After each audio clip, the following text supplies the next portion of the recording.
여러분, 최근 며칠간 금융시장이 완전 뒤흔들리고 있죠? 모두가 공포에 빠져들고 있습니다.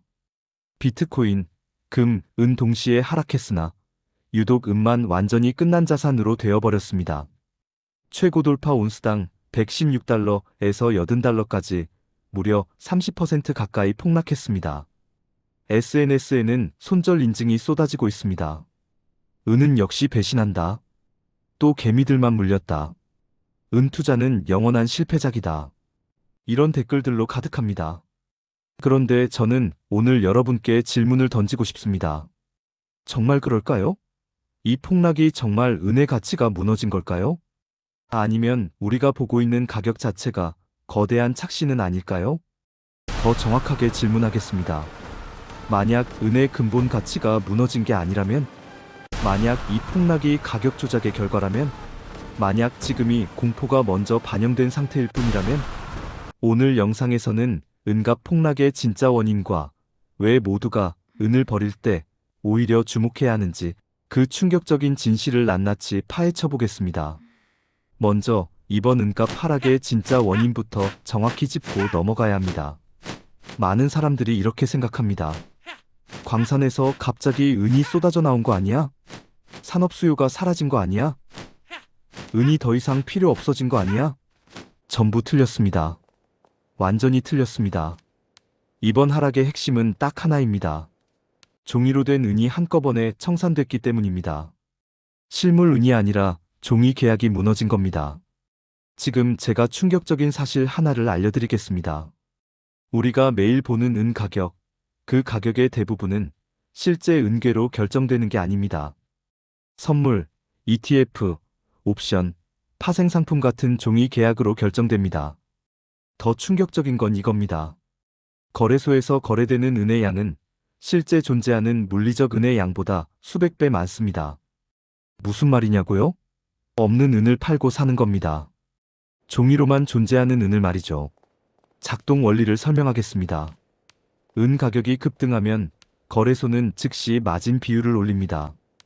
시장이 위험해졌으니 담보를 더 내세요. 그러면 레버리지로 베팅했던 투자자들은 어떻게 될까요? 추가 증거금을 내지 못하면 강제 청산당합니다. 한 명이 던지면 가격이 떨어지고, 가격이 떨어지면 또 다른 사람이 청산당하고, 이게 도미노처럼 연쇄적으로 일어나면서 차트가 수직 낙하하는 겁니다. 그런데 여기서 가장 중요한 포인트가 있습니다. 이 모든 과정에서 실제 은괴는 단 하나도 움직이지 않았습니다. 광산에서 은 생산량이 갑자기 늘어나지도 않았습니다. 산업 현장에서 은을 쓰는 기업들은 여전히 똑같은 양을 주문하고 있습니다. 태양광 패널 공장은 멈추지 않았습니다. 전기차 생산 라인도 돌아가고 있습니다. AI 데이터 센터도 매일 전력을 소비하고 있습니다. 그런데 가격만 무너진 겁니다. 이게 무슨 의미일까요? 차트는 공포에 질렸지만 실물 세계는 아무 일도 없다는 겁니다. 가격과 가치가 완전히 분리된 상태라는 겁니다. 역사적으로 이런 일은 반복됐습니다. 2011년에도 은은 50달러까지 올랐다가 3년 만에 14달러까지 폭락했습니다. 사람들은 그때도 똑같이 말했죠.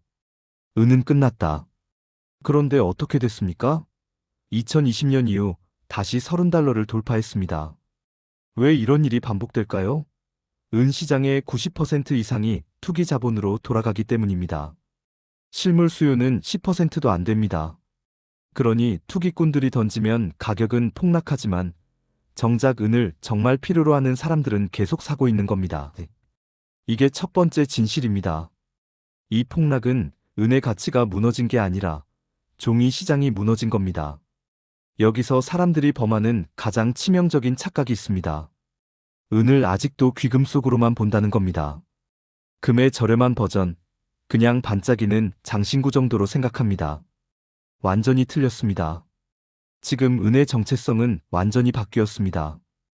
은은 산업용 전략 자원입니다. 귀금속이 아니라 전쟁 물자에 가깝습니다.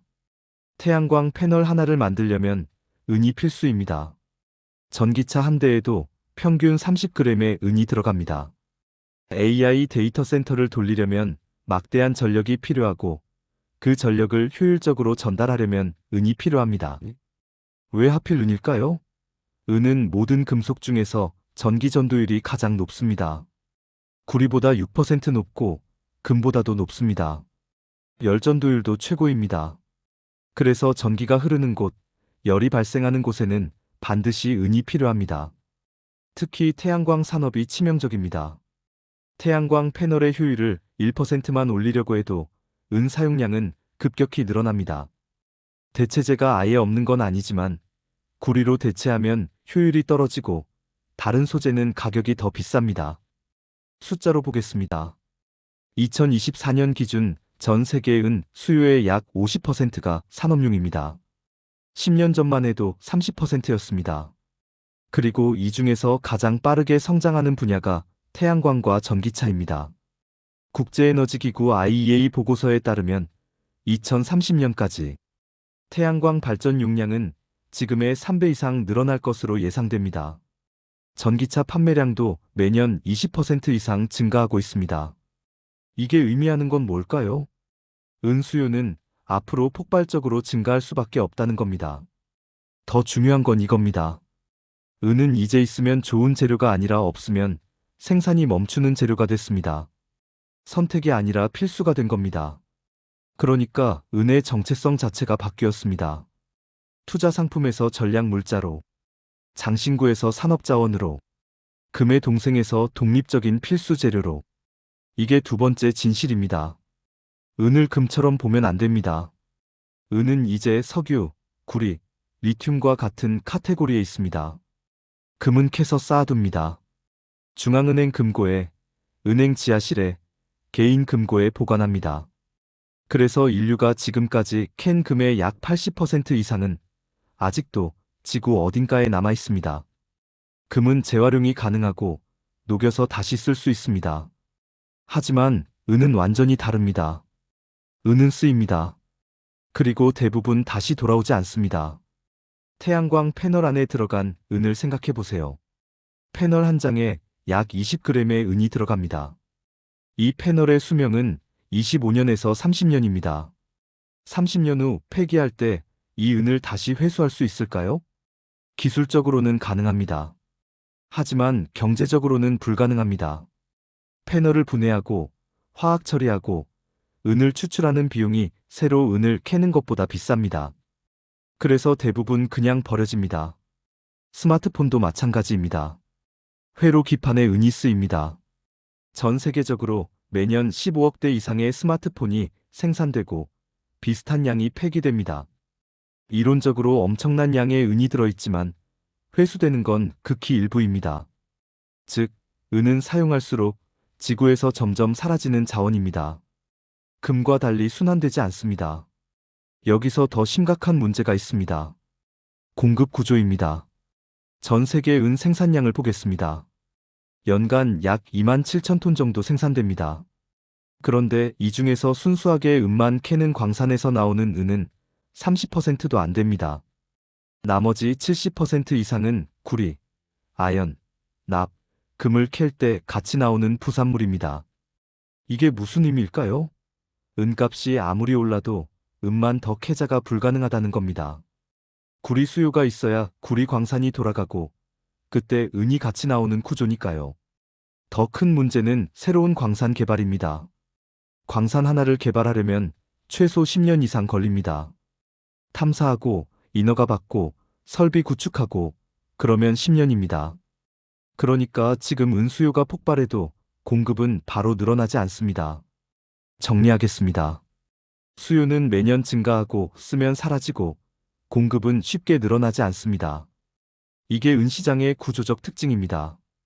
이론적으로 이런 상황에서 가격은 어떻게 돼야 할까요? 당연히 올라야 합니다. 그런데 실제로는 폭락했습니다. 왜일까요? 여기서 가장 핵심적인 질문을 해야 합니다. 수요는 살아있고 공급은 늘기 어렵고 쓰면 사라지는데 그럼 왜 가격만 폭락했을까요? 답은 충격적이지만 간단합니다. 가격은 실물 시장이 아니라 금융 시장이 정하기 때문입니다. 실제 산업 현장과 거래소는 완전히 다른 세계입니다. 태양광 기업은 매달 일정량의 은을 계약으로 확보합니다. 전기차 회사도 안정적인 공급처를 확보해 놓습니다. 이들은 차트를 보고 주문량을 바꾸지 않습니다. 하지만 거래소는 다릅니다. 거기서는 레버리지 투자자들이 포지션을 정리하고 헤지 펀드가 차익 거래를 하고 알고리즘이 자동으로 매도 주문을 쏟아냅니다. 이번 하락의 메커니즘을 정확히 설명하겠습니다. 1단계, 은 가격이 급등합니다. 한 달 만에 20% 오릅니다. 2단계, 거래소가 마진 비율을 올립니다. 시장이 과열됐으니 담보를 더 내세요. 3단계, 레버리지 투자자들이 추가 증거금을 내지 못하고 강제 청산당합니다. 4단계, 청산 물량이 쏟아지면서 가격이 급락합니다. 5단계, 가격 급락으로 또 다른 투자자들이 손절합니다. 6단계, 공포가 확산되며 패닉 셀링이 일어납니다. 이 모든 과정에서 실물 은괴는 단 하나도 움직이지 않았습니다. 종이 계약만 오갔을 뿐입니다. 더 충격적인 사실이 있습니다. 이런 폭락이 일어날 때마다 누군가는 큰 수익을 냅니다. 대형 투자은행, 헤지펀드, 알고리즘 트레이딩 회사들입니다. 이들은 변동성이 클수록 돈을 멉니다. 그래서 이 하락을 어떻게 봐야 할까요? 은의 가치가 무너진 게 아니라 투기 자본이 빠져나간 겁니다. 자산 붕괴가 아니라 과열 진정입니다. 거품이 꺼진 게 아니라 공기가 빠진 겁니다. 역사를 보면 은은 항상 이랬습니다. 변동성이 금보다 3배 이상 큽니다. 오를 때는 금보다 빠르게 오르고 떨어질 때는 금보다 가혹하게 떨어집니다. 이게 은의 본질입니다. 그래서 은에 투자한다면 이 변동성을 감내할 수 있어야 합니다. 차트 숫자에 일희일비하지 않고 근본 가치에 집중할 수 있어야 합니다. 이게 네 번째 진실입니다. 가격 폭락이 가치 폭락은 아닙니다. 그럼 지금 우리는 어떻게 해야 할까요? 은을 사야 할까요? 팔아야 할까요? 저는 이 질문 자체가 잘못됐다고 생각합니다. 중요한 건 사느냐 파느냐가 아니라 왜 사고 왜 파느냐입니다. 가장 위험한 선택은 극단적 판단입니다. 폭락했으니 은은 끝났다. 은은 또 배신한다. 은 투자는 영원한 함정이다. 이렇게 단정 짓고 아무 분석 없이 등을 돌리는 것, 이게 첫 번째 위험입니다. 차트만 보고 판단하는 겁니다. 가격이 떨어졌으니 나쁜 자산이라고 결론 내리는 겁니다.